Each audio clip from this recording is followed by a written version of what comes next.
City news Vidhan Parishad चुनाव special bulletin में आपका स्वागत है। नमस्कार। अमरावती स्थानीय स्वराज्य संस्था मतदार संघ के विधान परिषद चुनाव में आज मतदान के दौरान कई बड़े राजनीतिक घटनाक्रम सामने आए। कांग्रेस की तटस्थ भूमिका, पार्षदों द्वारा लगातार मतदान, मोर्शी वरुड़ शेघाट में 100% मतदान, अचलपुर और दरियापुर में बदलते समीकरण तथा उम्मीदवारों की सक्रियता ने इस चुनाव को बेहद रोचक बना दिया है। सुबह 8 बजे मतदान शुरू होने के साथ ही अमरावती तहसील मतदान केंद्र पर राजनीतिक हलचल तेज हो गई। भाजपा के 29 पार्षदों ने मतदान किया। एआईएमआईएम के 12 पार्षदों ने भी अपने मताधिकार का उपयोग किया। वहीं कांग्रेस की तटस्थ भूमिका के बावजूद कांग्रेस गठ के कई पार्षद मतदान करते दिखाई दी।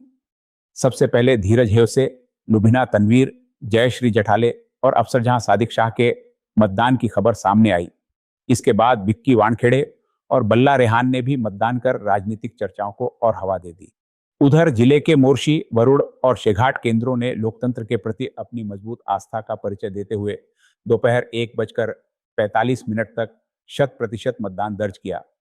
इस दौरान मोर्शी के गठ नेता सागर ठाकरे का बयान भी चर्चा में रहा। उन्होंने कहा कि मतदान करना पार्षद का अधिकार है और किसी भी जनप्रतिनिधि को मतदान से वंचित रखना गलत है। अचलपुर और दरियापुर से भी कांग्रेस समर्थित पार्षदों के मतदान की खबरें सामने आईं। इससे कांग्रेस की घोषित तटस्थ भूमिका पर लगातार सवाल उठते रहे। राजनीतिक विश्लेषकों का मानना है कि मतदान के दिन कांग्रेस के भीतर के समीकरण खुलकर सामने आ गए हैं। इस बीच चुनाव में एक और दिलचस्प घटनाक्रम तब सामने आया जब पूर्व संभावित उम्मीदवार प्रशांत महल्ले चेहरे पर कपड़ा बांधकर मतदान केंद्र पहुंचे।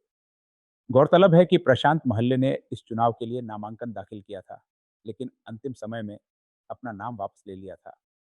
उनकी मौजूदगी ने भी कई राजनीतिक चर्चाओं को जन्म दिया। भाजपा उम्मीदवार प्रवीण पोटे और वंचित बहुजन आघाड़ी के उम्मीदवार डॉक्टर नीलेश विश्वकर्मा भी दिन भर विभिन्न मतदान केंद्रों पर सक्रिय दिखाई दिए। दोनों उम्मीदवारों ने अपने अपने समर्थन का दावा किया और जीत का विश्वास व्यक्त किया। दोपहर तक प्राप्त आधिकारिक आंकड़ों के अनुसार 451 मतदाताओं में से 203 मतदाताओं ने मतदान कर लिया था और मतदान प्रतिशत 45.01% दर्ज किया गया था। इसके बाद मतदान की रफ्तार बढ़ती गई और अमरावती तहसील केंद्र पर मतदान का आंकड़ा लगातार ऊपर जाता रहा। आज का दिन केवल मतदान का नहीं बल्कि राजनीतिक संदेशों का भी दिन रहा। कांग्रेस की तटस्थ भूमिका, पार्षदों का मतदान, स्थानीय नेताओं के बयान और विभिन्न केंद्रों पर बदलते समीकरणों ने इस चुनाव को बेहद दिलचस्प बना दिया है। अब सभी की निगाहें मतगणना और अंतिम परिणाम पर टिकी हुई हैं। मतपेटी में बंद वोट किस उम्मीदवार की किस्मत चमकाएंगे और किसकी रणनीति सफल होगी, इसका फैसला जल्द सामने आएगा। आप देख रहे हैं सिटी न्यूज चैनल।